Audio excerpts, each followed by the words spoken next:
Good. Okay, well, welcome everybody. Welcome to the July call. I want to start by welcoming the chapters that are brand new to our call. In the U.S., that includes new chapters in Arkansas, in Virginia, which is great to be expanding our presence in those states.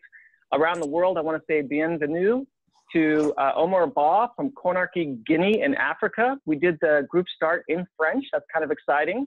Also want to welcome Ariel Martinez, who is our country leader for the Philippines. That just happened last week. And also Al-Hassan Safai, who's starting a chapter in Freetown, Sierra Leone. So if you're a new chapter, whether it's one of the ones I just mentioned or otherwise, welcome. It's great to have you. What's going to happen today is the general format we have of our call. I'll be introducing our guest speaker in just a moment, the great Adele Morris. And after she speaks, hopefully there'll be some time for some Q&A. And then I'm going to give you an update on what happened in last June's conference. If you remember, we were calling in live from the conference on last month's call. And so I want to give you an update of some of the things that you might not have known happened, tell you about update of some things that are happening in the Climate Solutions Caucus, go over what we're asking people to do between now and next month. And then we have a special action that's not on your action sheet. So make sure you stay on to the end because there's something that we want you to take action on today. And so if you could please stay on and be ready to take action on that today. Also, there's a program that started in Salt Lake City, Utah, where they started doing fundraisers to help students get to the conference. And that first one, they had like 8 people come from Utah. This year, there were 215 students who were at the conference, which was fantastic. And a lot of them wrote thank you notes back to the people who helped them get there. And I want to start today's call by reading one of those from Erie Horton at Westminster College. She said, "My experience at the CCL conference and lobby day can be summed up in one word: hopeful.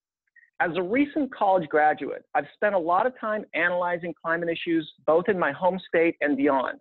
This is the first time I've had the opportunity to witness meaningful change on that front in many years. In the current political climate, bipartisanship and open discourse have become incredibly scarce. I have personal experience of how modern politics can tear friends and families apart. Until this conference, I felt that hard lines and zero tolerance was a fully justified means of interacting with those who disagreed with me on basic ethical foundations. I'm beginning to understand that although each individual must be true to their own convictions, without cooperation, nothing will change. The needle will never move. I now look forward to building bridges instead of walls as I interact with others." But all the notes from the students were like that this year, just fantastic. They really seized the opportunity to really embrace what we're doing and have it make a difference in their life. Okay, so our guest speaker this month, Adele Morris, was part of our, I thought, fantastic keynote panel. The last time she was on this call was in 2014, so we're very excited to have her back. And just so you know, if you travel in carbon pricing circles at all, if you talk to people who care about this a lot, and you say, well, what do you think of this paper? What do you think of this report? They always say, well, what does Adele think? You know, Adele's kind of like the economist in DC. And also, when we had our briefing call with her on Wednesday, she paid all of you the ultimate compliment. She said, "You are all a big bunch of nerds," which is so true. If I go to a social gathering and there's people from CCL there, I don't remember the last time that happened where somebody didn't walk up with their iPhone or their iPad and say, "Look at my most recent talk on the border carbon adjustment." You know, social event, a beer, the World Cup, the border carbon adjustment. So I thought that was the highest compliment she could give you all, and I hope you all embrace your nerdiness. She's a senior fellow and policy director of climate and energy economics at Brookings Institution. Her research informs critical decisions related to climate change, energy, and tax policy.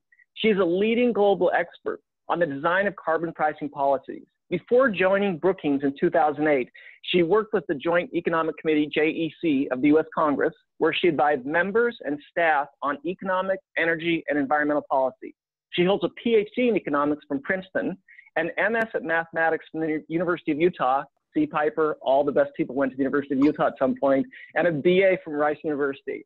So, Dr. Morris, so great to have you back. Everybody loved you at the conference, and it's been 4 years since we've had you on this call, so that's overdue, and thank you for coming back again today. Well, thank you so much, Mark, and let me just say the feeling's mutual. I loved participating in your annual meeting, and it was just a delight to get to meet some of your members. And you know, I talk with CCL leadership regularly, but it was especially nice to have a chance to meet with some of the folks from across the country. And I want to start with a little anecdote about how cool you guys are and how impactful you are. So the week after your lobby day, I got a call from the office of a member of Congress, a Republican, mind you, inviting me to come meet with the member himself to talk about how to design a carbon tax. And I went over there and I talked to him, and he had lots of smart questions. It was clear he'd been talking to you guys more than once. And so I just want to tell you that the kind of dialogues you have with the members of Congress really resonate with them, and it's, I think, sparks some curiosity among some of the people who are going to be so essential to getting this done. So congratulations on that. Feel free to drop my name anytime. I'm a Beltway insider. I can go talk with these folks anytime, and I'm happy to do it. So I wanted to just start, for those of you who don't live and breathe economics all the time, with just a little bit about why economists are so unanimous in supporting a price on carbon, whether it's through a carbon tax or a cap and trade program. I happen to favor a carbon tax approach for a variety of reasons. But the point is very clear, and this is a huge consensus in my profession. And that is, it's the most cost-effective way. If you have that price on carbon, you're incentivizing all the lowest cost ways of reducing greenhouse gas emissions, and you're doing it in a heartbeat. Like, as soon as we have a price on the carbon content of fossil fuels, that instantly changes the incentives for which power plants are going to operate more and which sources of energy are going to be more cost effective. It gives a boost to renewables relative to their fossil competitors. And it's just like absolutely the most efficient way to create a wide range of incentives across the economy. And the second big thing is it takes place over time, because it changes the profit motives of investors and entrepreneurs and technologists and engineering companies and pretty much anybody who's going to do any kind of investment going forward. If they see the relative prices and relative profits of different kinds of technologies or economic activity are going to be changing, and they see that in a predictable way, that's going to harness American capital markets in furtherance of a lower carbon future. And that's so critical. It's those dynamic incentives, not just like what happens right at the beginning. Now, I think you guys are promoting exactly the right thing. Now, the question is, what exactly is that thing? So I wanted to take a couple minutes and talk to you about the important decisions that policymakers are going to have to include in any bill that has a carbon fee in it. And I have a piece online called 11 Essential Questions for Designing a Price on Carbon that kind of goes through these, and I'm just going to race through them, but to give you a sense that it's not just, hey, we need a price. There are a bunch of decisions embedded in that that can have important implications. And I've just alluded to one. It's what you call it. I'm going to punt on that. The economics doesn't depend on that. The politics might, and I'm going to leave you guys in charge of whether it's a fee or a tax or what.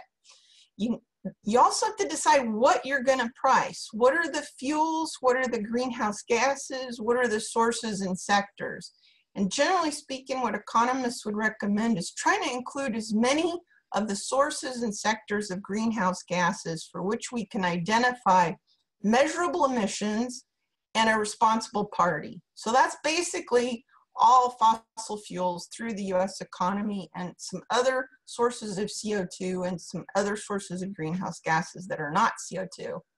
And we could do that pretty efficiently if we tax those fuels as they come into the economy at the mine mouth and the wellhead and the border. You have to decide where in the supply chain you do that. Again, I would do it fairly upstream because it doesn't really matter where you put the price signal because it's going to filter through the economy into the prices all through the supply chain. You have to decide what to do with the revenue. And you guys have promoted a rebate or a household dividend type approach. That's certainly got a lot of potential. There's other things you could do, and I think what'll end up being the case is going to depend on the politics at the time. You might want to offer up some tax rebates or tax reductions. You could do some paying down of the deficit because now we have a pretty enhanced projected federal deficit, and so we could do something about that. You could have certain categories of spending. For example, it might be wise to carve out some revenue to help coal workers and coal-reliant communities build a new future, that kind of thing. And you could also use it to prevent cuts in Social Security or Medicare or other social safety net programs that might be under stress as time goes on. You have to decide what you're going to do with the other authorities that could be used to reduce greenhouse gas emissions.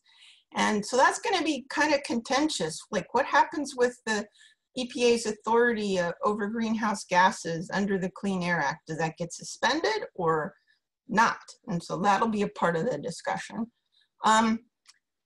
What do you do about state policies? Now, we have a number of states that are considering carbon prices. We have some states that have already priced carbon in all or part of their economy. And so the question is, does the federal program sit on top of those? Do states get credit for those programs when they pay into the federal system? How does that work exactly? And I'm going to kind of go a little bit faster, but I wanted to also say you mentioned border carbon adjustments. I'm just going to be releasing a paper on that this coming week on how do you actually manage the competitive effects of a unilateral carbon tax. And you got to decide how are you going to embed this carbon tax in your broader diplomatic policy. That wouldn't necessarily go in legislation, but it would be an important part of the environmental success of a U.S. policy if we can leverage our policy into enhanced climate treaties and commitments with other countries, because obviously we're an important part of the climate dialogue internationally. Having been a negotiator, I can say that all eyes are on the United States on this topic, and I think if we had a clear, transparent, predictable price on carbon, it could be very powerful diplomatically, and we gotta leverage that. So I just wanted to conclude by sharing with you a little bit of the modeling results of some of the work we've been doing lately. I recently co-chaired a multi-model study of a U.S. carbon tax, and this is under the auspices of the Stanford Energy Modeling Forum. And Ricky's gonna, I think if he hasn't already, put out the link to the study. It's all open access, so you can access the journal and, you know, geek out to your heart's content on that stuff. But we had 11 economic models, which are big computer programs that represent the US economy and in some cases the global economy. And to try to predict or to not forecast, but kind of elucidate what would likely happen if we had a carbon tax in the United States. And so we analyzed different carbon price trajectories, like different starting prices and, different starting prices and different trajectories over time, like how fast the prices grow over inflation. And we analyzed different ways of using the revenue. One was kind of the household dividend rebate approach that you guys have promoted, and we analyzed two other kinds of tax cuts, where you take the revenue and funnel those back in the economy by reducing the marginal tax rates on labor income, which is wages and payroll taxes, or on capital income, which is corporate taxes and dividends and capital gains. And so we analyzed all of these things in these big computer models, and I just wanted to give you a few headlines of what we found. Some of the most robust results, which probably shouldn't be a surprise to you, is that a carbon price lowers emissions, and it can lower emissions very dramatically and very quickly. And part of the reason for that is what I was alluding to earlier. By changing the relative prices of all the fuels that go into the economy, you're immediately incentivizing substitutions. And where the substitutions are most profound is in the power sector. So within the first 10 years, we're looking at substantial reductions in CO2 emissions from the power sector. Most of that in the models that we were looking at, in the scenarios we were looking at, comes from the reduction of coal use. And there's two reasons for that. One is that coal has about twice as much carbon as natural gas, which is its biggest fossil competitor in the power sector. And so because it's so carbon intensive, its price goes up disproportionately. And there's so many substitutes for coal. So you've got not just natural gas, but you've got renewables and hydropower and nuclear. And in fact, the carbon price helps keep the nuclear power online longer than it might otherwise. Because right now, nuclear is increasingly less competitive to natural gas. So if you want to preserve that zero carbon nuclear, you need a price on carbon, and then you get a cleaner power sector. So moving right along, the other big results we found is that pretty much all of the scenarios we studied, which range from $25 per ton of CO2 and $50 per ton of CO2 starting in 2020 and then growing from there, would get us to our Paris target. If you guys follow all this, there's a little, I mean, it's a little stylized, so it's not exactly the Paris target because that pertains to our entire emissions inventory, and we just modeled CO2 from fossil fuels. But basically, if you're in that range and you're going up relative to inflation over time, we should be able to hit our Paris targets. We also know that even a small, modest carbon tax of $25 per ton of CO2 is really going to do quite a bit of good. What we also know is that if you go from an ambitious level to an even more ambitious level, you don't tend to get as many incremental reductions, because it's when you really start ramping up to the higher abatement costs, each additional ton costs more. So you don't get as much bang for your buck as you go up. Now, obviously, you need to have the technologies to do the deeper decarbonization. So some of that will have to take place over time. The other thing we know is the air quality improves. So when you reduce coal consumption and you reduce transportation fuel combustion, you get better air quality, and it's quite significant.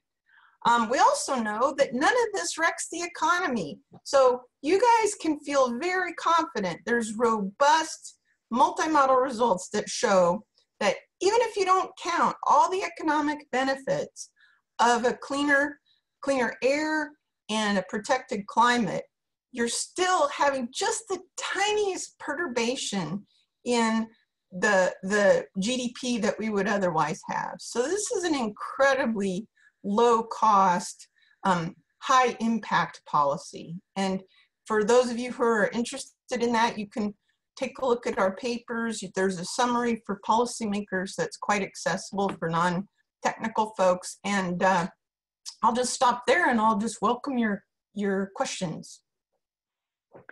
Great, that's fantastic, Adele. And one question I have is, we've primarily focused on a price for the last 9 years.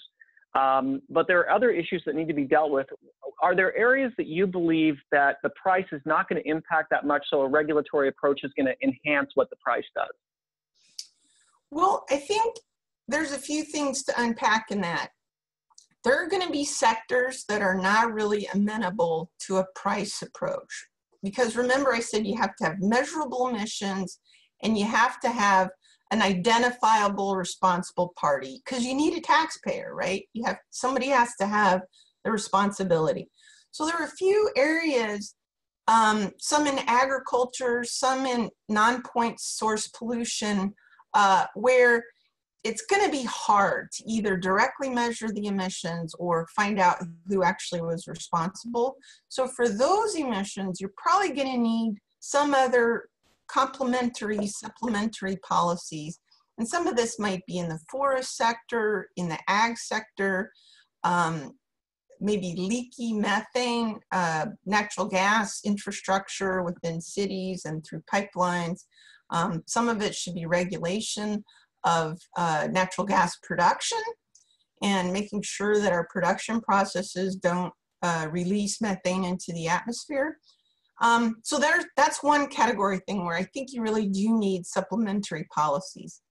Within the sectors that can be priced, I think it's important to know that it shouldn't be our goal to get equal percentage reduction from every sector.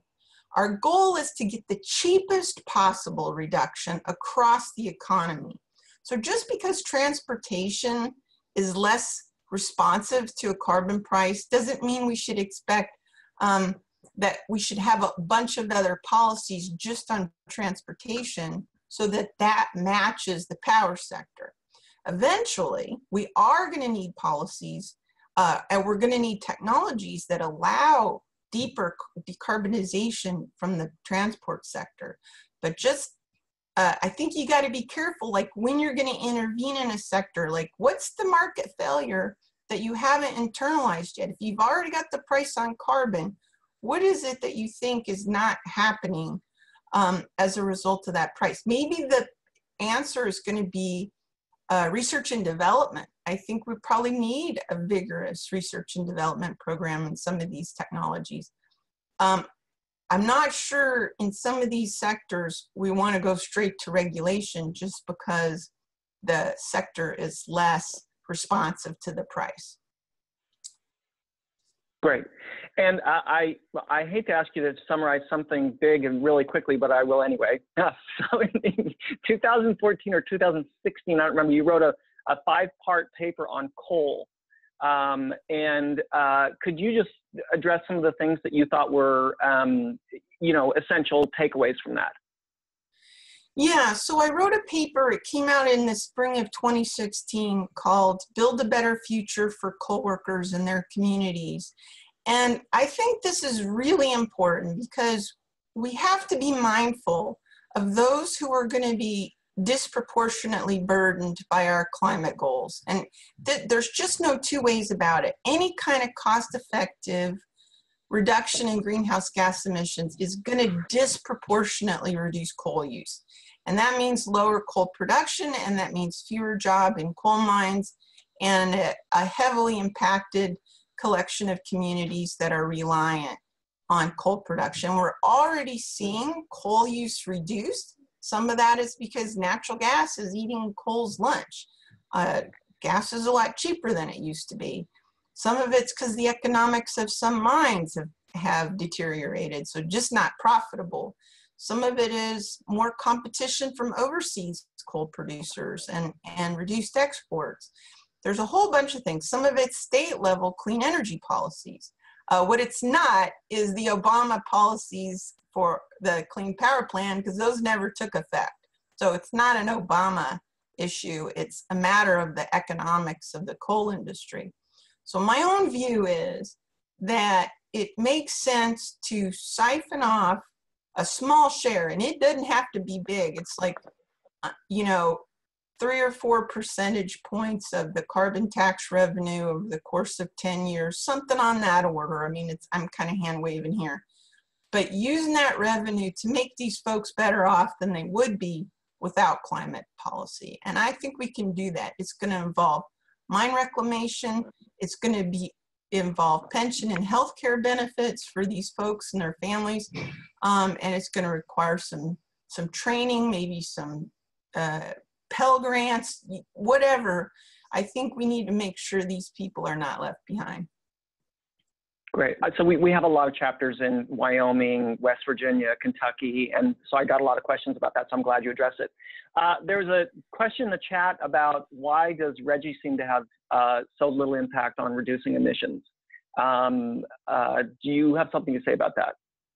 So the Regional Greenhouse Gas Initiative, for those of you who aren't familiar with it, is a cap and trade system for CO2 from power plants in a collection of Northeast and Mid-Atlantic states. And right now, the trading price of RGGI allowances is on the order of $5. It fluctuates sometimes underneath that. So $5 per ton of CO2 is not a very ambitious carbon price. So that price is set by supply and demand for the allowances for the right to emit CO2 within those regulated entities. And it's a function of how much does it cost to achieve the target. So it could be that the targets are a little lax. It could be that states have supplementary policies that drive down emissions without needing to have a very high price in the cap and trade market. But I think also one of the reasons that we've seen relatively low prices for carbon in these sub-federal programs is that, you know, if we're not all working together and we don't have all states involved, states are going to be nervous about having a very environmentally ambitious policy if their neighboring jurisdiction doesn't. And so I think one of my motivations for focusing a lot on a federal carbon price is because then we get away from that interjurisdictional competition concern. We still have it across countries, but capital is way more mobile across states than it is across countries. And I think that if we're really going to have an ambitious climate policy, whether it's a price or anything else, it's going to have to be done federally, so states don't have to worry so much about that. Yeah, part of our strategy in the last couple of years has been add additional focus on the states, not just because we think the emissions there are good, but because we believe it will add pressure to the federal government, particularly from industry, that will say, I can't deal with 20 sets of rules, I need one. Does that make sense to you also? Yeah, I think so. I mean, just imagine if you're a national industrial manufacturer of some kind, and I think the default right now, if we don't have new legislation that prices carbon consistently across the economy, you're going to see disparate state level actions. And in one state, it might be a tax. In another state, it'll be a clean energy standard. In another state, it's going to be some kind of regulation. And you're going to have to comply with a myriad of state level obligations. Now, you're going to have to do that anyway. States are always going to have their own taste and appetite for policy. But I think when states have to fill the gap of a lack of action at the federal level, you get even more of that. And I don't think that's a desirable future for many businesses. And certainly as a steward of the US economy, it's completely irrational. I mean, it makes no sense to have very different levels of investment and abatement in one jurisdiction versus another when all the pollution has the same effect once it hits the atmosphere.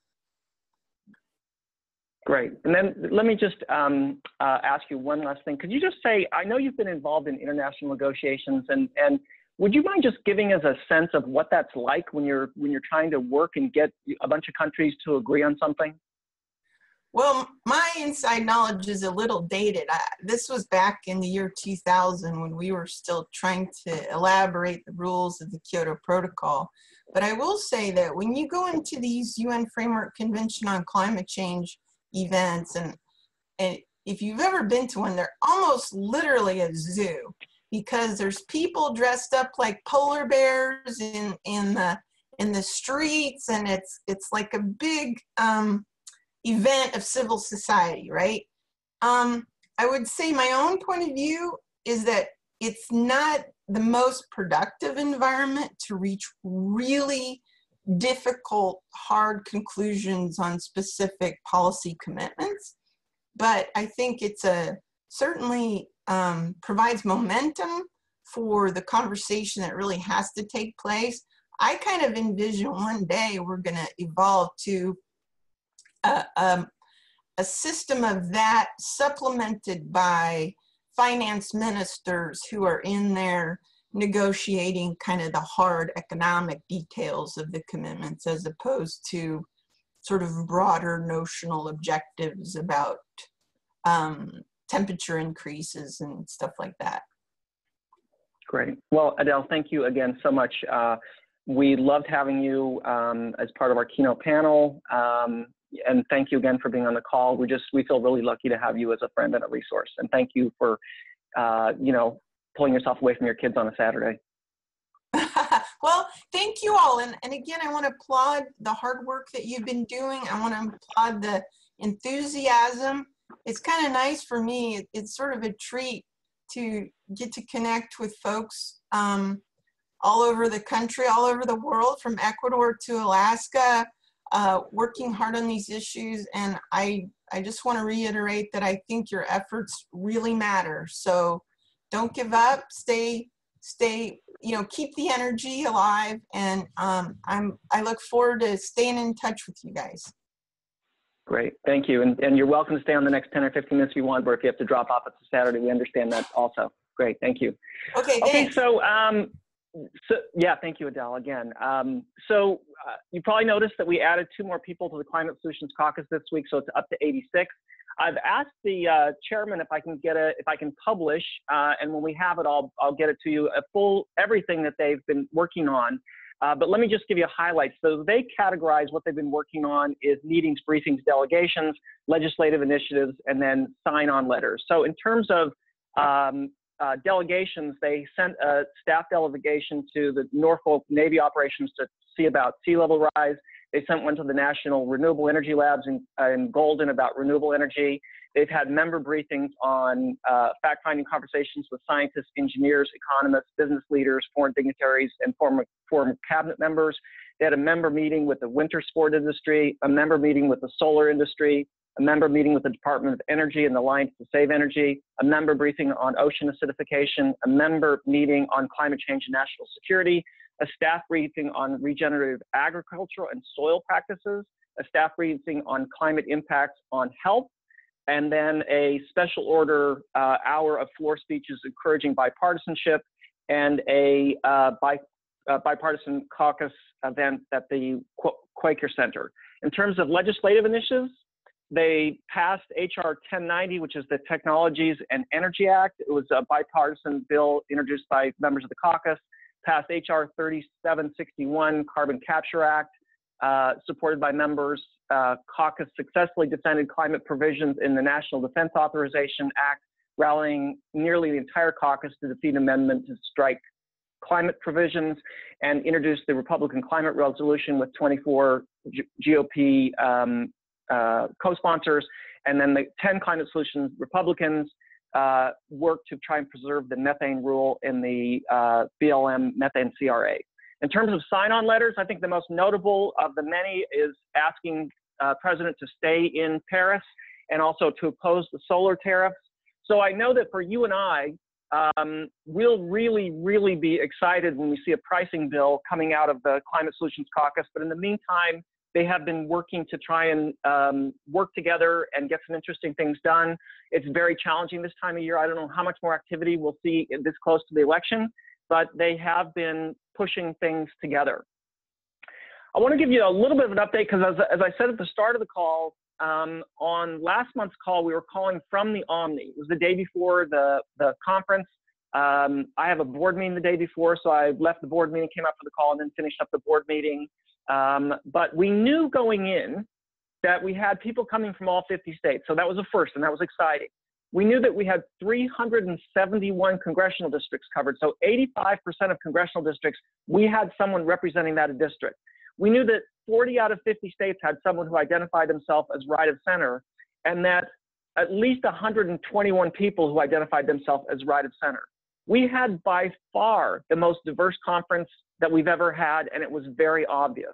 As I said before, we had 215 students, so that's the most students we've ever had. We had 1,348 people who attended, along with 149 speakers, had over 1,400 people in attendance. We had, in addition to the US and Canada, people from Nigeria, Nepal, Sweden, Great Britain, and Panama.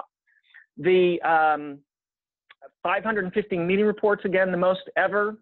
The keynote panel included Jim Hansen, who was given the Voice of the Earth Award by Marshall.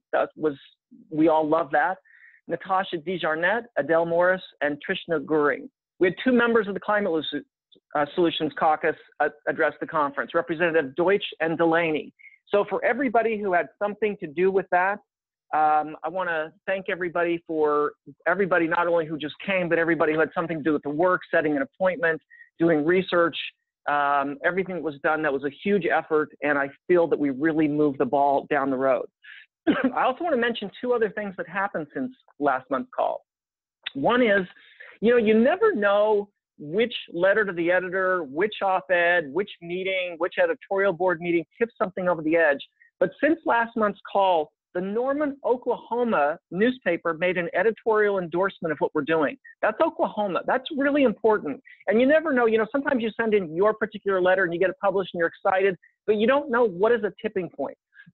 So it's important that we're submitting letters. It's important that we're posting things on Facebook and tweeting. It's important that we have editorial board meetings, because every so often something big flips, like a major newspaper in Oklahoma endorsing our proposal. Also, last month, the Presbyterian Church's U.S. General Assembly approved the carbon pricing overture with 81% of the people voting in favor for it. The overture invites the over 9,000 congregations around the country to support action on climate change. It specifically mentions our proposal. It specifically mentions us by name, and the 3 CCLers who wrote that, Ron Spross, Tommy Evans, and Bill Bray. Thank you. That's a big step when you've got the whole U.S. Presbyterian Church pushing for action on climate. So that was also really significant. Okay, so what are we doing this month? Well, in Canada, we're asking businesses or NGOs or municipal governments to sign Canada's open letter. And then also we have the Canadian National Conference coming up in October. So we're asking people to make sure you're registered, doing the work, getting meetings set up with your MP. So all the things we need to do to have a big conference again in Ottawa. In the US, we're asking you to develop relationships with candidates. And the communication exercise is how you would introduce yourself and develop a relationship with candidates. We don't know exactly how the Congress is going to be made up after November. So we want to make sure that we're not just working with the people that are in office, but the people that are potentially in office. So we want to make sure that you are reaching out, meeting candidates, and making an introduction, letting them know us know them, and letting them know what we're doing. And then also engaging in local officials. Lots of times, local mayors, supervisors, city councils will have a big impact over their members of Congress. And so we were asking you to reach out to them and make connections there also. Okay, at the start of the call, I mentioned that we have something we want you to do also. We are expecting the anti-carbon tax resolution that was introduced by Representative Scalise to be introduced again this week. We want to oppose that. And so what we would like you to do is, when this meeting's done, have someone in your chapter, there's information in the chat now that has the exact tool that we use that has the script, has all the information on this, has everything you need to do to be effective with this action. We want one person from every chapter to call your member of the House, your congresswoman or man's office, and ask them to oppose the anti-carbon tax Scalise resolution. Why we want to start with one is some offices take messages on the weekend, some don't. We don't want everybody to call if your office doesn't take messages. So start by having one person call, and please do this as soon as the call's over. If your office takes messages, please all of you call in today before you leave your meeting and ask your member to oppose the anti-carbon tax resolution. If your office doesn't take messages, please do that on Monday. So please, find some way of reminding each other to make sure this is done. Now, if you're listening to the call now and it's Tuesday night, you're not one of the calls that listens in on Saturday, don't worry, there's texts going out, there's emails going out. You will all see things coming into your phone and your inboxes over the next couple of days to encourage taking action on this. We want to head this thing off for sure. Okay, everybody, thank you so much for everything you're doing. Appreciate it. For those of you who have stayed on in previous calls, you know that The camera will go around and we'll be able to see your chapter. You can wave for everybody. And if your line gets unmuted, you can give a shout out and a thank you to Adele. We're just so grateful to have her as a guest again. All right, thanks everybody. Ricky, we'll go ahead and let the Bye. Every once in a while.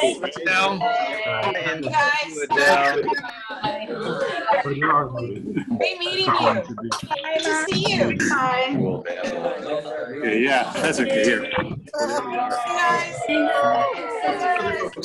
Did we?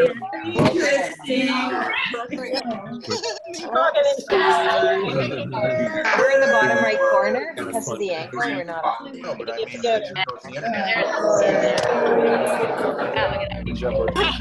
Everybody. I was just gonna say no. okay. Do you want to? We can.